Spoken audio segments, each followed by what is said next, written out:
আর S Bengali ক্লাসরুমে সকলকে স্বাগত। আজকের ভিডিওতে আমি 2026 সালের প্রথম পর্যায়ক্রমিক পরীক্ষার মডেল প্রশ্নপত্র নিয়ে আলোচনা করব। আজকের ভিডিওতে থাকছে ক্লাস 7-এর ভূগোল মডেল প্রশ্নপত্র নিয়ে আলোচনা।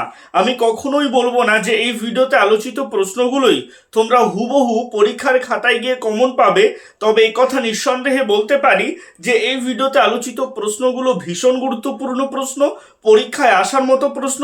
তাই তোমরা পরীক্ষা দিতে যাওয়ার আগে অন্তত একবার হলেও এই প্রশ্নের উত্তরগুলোতে চোখ বুলিয়ে যেও।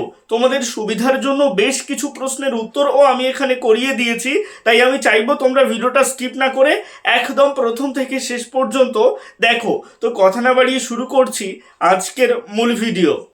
এক দাগে বলা হচ্ছে সঠিক উত্তরটি নির্বাচন করো। এখান থেকে মোট 6টি প্রশ্নের উত্তর লিখতে হবে। একের এক দাগের প্রশ্ন, অনুসুর অবস্থান ঘটে, উত্তর হবে 3রা জানুয়ারি।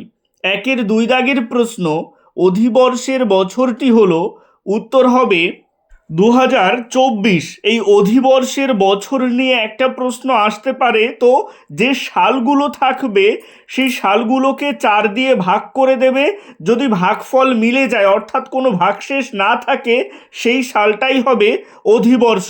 একের 3 দাগের প্রশ্ন, মকর সংক্রান্তি হয়, উত্তর হবে 22শে ডিসেম্বর। একের 4 দাগের প্রশ্ন, নিরক্ষরেখার মান, উত্তর হবে 0 ডিগ্রি। মনে রাখবে মূলমধ্যরেখার মান ও 0 ডিগ্রি। এবং একের এক দাগে আমরা যে প্রশ্নটা পড়লাম যে অনুসুর অবস্থান ঘটে, এই প্রশ্নটা আবার ঘুরিয়েও আসতে পারে যে পৃথিবী সূর্যের সবচেয়ে কাছে চলে আসে কোন দিন, উত্তর হবে 3রা জানুয়ারি বা অনুসুর অবস্থান। এটা কিন্তু একই প্রশ্ন, মনে রাখবে। একের 5 দাগের প্রশ্ন, অক্ষরেখাগুলি, উত্তর হবে পূর্ণবৃত্ত। একের 6 দাগের প্রশ্ন, ভারতের প্রমাণ দ্রাঘিমা ধরা হয়, উত্তর হবে 82 ডিগ্রি 30 মিনিট পূর্ব দ্রাঘিমা রেখাকে। একের 7 দাগের প্রশ্ন, 1 ডিগ্রি দ্রাঘিমার পার্থক্যে সময়ের পার্থক্য হয়, উত্তর হবে 4 মিনিট। একের 8 দাগের প্রশ্ন, পৃথিবীর বার্ষিক গতি সেকেন্ডে, উত্তর হবে 30 কিমি। একের 9 দাগের প্রশ্ন, বিশ্বের বৃহত্তম সামুদ্রিক তৈলখনি, উত্তর হবে সাফানিয়া। আর যদি প্রশ্ন আসতো যে বিশ্বের বৃহত্তম খনিজ তেল উত্তোলন কেন্দ্র, উত্তর হতো ঘাওয়ার। মনে রাখবে আন্তর্জাতিক তারিখ রেখা ধরা হয় 180 ডিগ্রি দ্রাঘিমা রেখাকে। এবারে চলে আসছি 2 দাগে। এখানে বলা হচ্ছে একটি বাক্যে উত্তর দাও, প্রতিটি প্রশ্নের মান 4। এখান থেকে মোট 4টি প্রশ্নের উত্তর লিখতে হবে। 2-এর 1 দাগের প্রশ্ন, বায়ুর চাপ মাপার যন্ত্রের নাম কি, উত্তর হবে ব্যারোমিটার। মনে রাখবে বায়ুর চাপ মাপা হয় মিলিবার এককে, এটাও কিন্তু প্রশ্ন হিসেবে আসতে পারে। 2-এর 2 দাগের প্রশ্ন, কোন তারিখে মহাবিষুব হয়, উত্তর হবে 21শে মার্চ। 2-এর 3 দাগের প্রশ্ন, নিরক্ষরেখা থেকে মেরুর দিকে অক্ষরেখার পরিধি ক্রমশ, উত্তর হবে ছোট হতে থাকে। আর মনে রাখবে যত মেরুর দিকে যাবে তত মান বড় হতে থাকে। 2-এর 4 দাগের প্রশ্ন, কোন নদীকে পিথ নদী বলে, উত্তর হবে হোয়াংহো নদীকে পিথ নদী বলে। 2-এর 5 দাগের প্রশ্ন, 7 এল আরব কাকে বলে, উত্তর লিখবে টাইগ্রিস ও ইউফ্রেটিস নদীর মিলিত প্রবাহকে 7 এল আরব বলে। 2-এর 6 দাগের প্রশ্ন, চীনের ধানের গোলা কাকে বলে, উত্তর হবে হুনান প্রদেশকে। 2-এর 7 দাগের প্রশ্ন, স্বর্ণরেণু নদী কাকে বলে, উত্তর হবে ইয়াংশি নদীকে। এবারে চলে আসছি 3 দাগে। 3 দাগে বলা হচ্ছে সংক্ষিপ্ত উত্তর দাও, প্রতিটি প্রশ্নের মান 2। এখান থেকে মোট 2টি প্রশ্নের উত্তর লিখতে হবে। 3-এর 1 দাগের প্রশ্ন, চান্দ্রমাস কাকে বলে, উত্তরটা এই নিচে থেকে দেখে নেবে। 3-এর 2 দাগের প্রশ্ন, মুক্তিবেগ কাকে বলে, উত্তরটা এই নিচে থেকে দেখে নেবে। 3-এর 3 দাগের প্রশ্ন, জিপিএস কি, এই উত্তরটাই দেখবে জিপিএস কাকে বলে এবং জিপিএস এর ব্যবহার একসাথে লেখানো আছে। এটা যদি নম্বরের প্রশ্ন হিসেবে আসে তাহলে এভাবে লিখবে, আর যদি আসে জিপিএস কাকে বলে তাহলে সংজ্ঞাটা লিখে একটা বা দুটো ব্যবহার লিখে দেবে। এবারে 4 দাগের প্রশ্ন, অধিবর্ষ বলতে কি বোঝো? এখান থেকে উত্তরটা দেখে নেবে। 5 দাগের প্রশ্ন, রবি মার্গ কাকে বলে? উত্তরটা এখান থেকে দেখে নেবে। 6 দাগের প্রশ্ন, স্থানীয় সময় ও প্রমাণ সময়ের পার্থক্য লেখো। এই প্রশ্নের উত্তরটা তোমরা উপর থেকে দেখে লিখে নেবে। এবারে চলে আসছি 4 দাগে। এখানে বলা হচ্ছে সংক্ষিপ্ত ব্যাখ্যামূলক উত্তর দাও, প্রতিটি প্রশ্নের মান 3। এখান থেকে মোট 2টি প্রশ্নের উত্তর লিখতে হবে। 1 দাগের প্রশ্ন, অক্ষরেখা কাকে বলে, এর বৈশিষ্ট্যগুলি লেখো। অথবা আসতে পারে দ্রাঘিমা রেখা কাকে বলে, এর বৈশিষ্ট্যগুলি লেখো। এই প্রশ্নের উত্তরগুলো তোমরা পেয়ে যাবে তোমাদের পাঠ্য বইয়ের 21 এবং 22 নং পৃষ্ঠাতে, সেখান থেকে দেখে লিখে নেবে।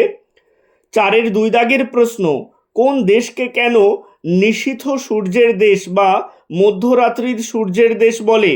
এই প্রশ্নের উত্তরের ক্ষেত্রে তোমরা আন্ডারলাইন করা অংশটুকু লিখতে পারো বা পুরোটাও লিখতে পারো। এবারে চলে আসছি 3 দাগের প্রশ্নে। এখানে বলা হচ্ছে সমচাপ রেখা কাকে বলে, এর 3টি বৈশিষ্ট্য লেখো। এর সংজ্ঞা এবং বৈশিষ্ট্যের জন্য পাঠ্য বইয়ের 34 নং পৃষ্ঠার এই অংশটুকু লিখতে পারো। এবারে চলে আসছি 4 দাগের প্রশ্নে। এখানে বলা হচ্ছে এশিয়ার উত্তরবাহিনী নদীগুলির 3টি বৈশিষ্ট্য লেখো। অথবা এশিয়ার উত্তরবাহিনী নদীগুলিতে প্রায়ই বন্যা হয় কেন?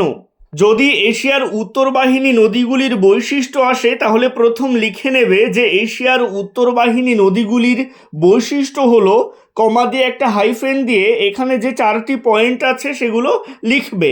আর যদি প্রশ্ন আসে যে এশিয়ার উত্তরবাহিনী নদীগুলিতে বন্যা বেশি হয় কেন, তাহলে এই 1 নম্বর যে পয়েন্টটা এটা সম্পূর্ণ লিখে দেবে, এটাই উত্তর।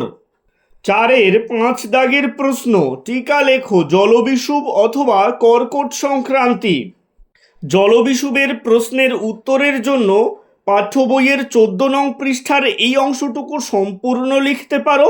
আর যদি সম্পূর্ণ লিখতে অসুবিধা হয় তাহলে আন্ডারলাইন করা অংশটুকু লিখতে পারো। আর কর্কট সংক্রান্তি টিকার জন্য পাঠ্য বইয়ের 13 নং পৃষ্ঠার এই অংশটুকু সম্পূর্ণ লিখবে। এবারে চলে আসছি পরের প্রশ্নে। 6 দাগের প্রশ্ন, টিকা লেখো ওপেক। এই প্রশ্নের উত্তরের জন্য পাঠ্য বইয়ের 98 নং পৃষ্ঠার এই অংশটুকু সম্পূর্ণ লিখবে। এবারে চলে আসছি 5 দাগে। এখানে বলা হচ্ছে নিচের প্রশ্নগুলির উত্তর দাও, প্রতিটি প্রশ্নের মান 5। এখান থেকে মোট 2টি প্রশ্নের উত্তর লিখতে হবে। 1 দাগের প্রশ্ন, বায়ুর চাপের তারতম্যের কারণগুলো ব্যাখ্যা করো বা পার্থক্যের কারণগুলো ব্যাখ্যা করো। এই প্রশ্নের উত্তরটা তোমরা এখান থেকে দেখে লিখে নেবে। 2 দাগের প্রশ্ন, চিত্রসহ অপসুর ও অনুসুর অবস্থান সম্পর্কে আলোচনা করো। এটাও তোমরা পাঠ্য বইয়ের 5 নং পৃষ্ঠা থেকে সম্পূর্ণ লিখতে পারবে। প্রথমে হেডিং করবে অপসুর অবস্থান, সম্পূর্ণ অংশটুকু লিখবে। তারপরে হেডিং করবে অনুসুর অবস্থান, সম্পূর্ণ অংশটুকু লিখবে। এরপরে নিচের দিকে পেন্সিলের সাহায্যে এই চিত্রটা আঁকবে এবং নিচে হেডিং করবে অপসুর ও অনুসুর অবস্থানের চিত্র। 3 দাগের প্রশ্ন, ইয়াংশি অববাহিকায় অর্থনৈতিক সমৃদ্ধির কারণগুলো লেখো। এই প্রশ্নের উত্তরটা এখান থেকে দেখে লিখে নেবে। চলে আসছি 4 দাগের প্রশ্নে। এখানে বলা হচ্ছে ইয়াকোহামা শিল্পাঞ্চলের বৈশিষ্ট্যগুলো লেখো। এই প্রশ্নের উত্তর লেখার ক্ষেত্রে প্রথমে লিখবে ইয়াকোহামা শিল্পাঞ্চলের বৈশিষ্ট্যগুলো হলো, তারপরে 1, 2 করে এই পয়েন্টসগুলো সব লিখে দেবে। এবারে চলে আসছি 5 দাগে। এখানে বলা হচ্ছে এশিয়ার ভূমধ্যসাগরীয় উষ্ণমরু মৌসুমি নিরক্ষীয় জলবায়ুর বৈশিষ্ট্য ও স্বাভাবিক উদ্ভিদের বর্ণনা দাও। এগুলো একসাথে আসবে না, হয়তো আসতে পারে যে ভূমধ্যসাগরীয় এবং নিরক্ষীয় জলবায়ুর, বা আসতে পারে উষ্ণমরু ও মৌসুমি জলবায়ুর বৈশিষ্ট্য ও স্বাভাবিক উদ্ভিদের বর্ণনা দাও। তো এগুলো সমস্তই পড়ে রাখবে, পেয়ে যাবে তোমাদের পাঠ্য বইয়ের 92 এবং 93 নং পৃষ্ঠাতে। সেখান থেকে এই জলবায়ু অঞ্চলগুলোর প্রধান বৈশিষ্ট্য এবং স্বাভাবিক উদ্ভিদ অংশটুকু ভালো করে মুখস্থ করে রাখবে। আজকের ভিডিওটা এই পর্যন্তই। ভিডিওটা কেমন লাগলো অবশ্যই কমেন্টের মাধ্যমে জানিও। ভালো লাগলে লাইক করো এবং একই ক্লাসের বন্ধুদের সাথে ভিডিওটাকে শেয়ার করতে ভুলো না। ভালো থেকো, সুস্থ থেকো সকলে, আর অবশ্যই RS বেঙ্গলি ক্লাসরুমের সাথে থেকো। সবশেষে একটাই রিকোয়েস্ট, এখনও পর্যন্ত যারা চ্যানেলটিকে সাবস্ক্রাইব করে উঠতে পারোনি তারা অবশ্যই চ্যানেলটিকে সাবস্ক্রাইব করে দিও এবং পাশে থাকা বেল আইকনটিকে প্রেস করে অল বাটনে ক্লিক করে দিও নতুন ভিডিওর আপডেট সবার আগে পেতে।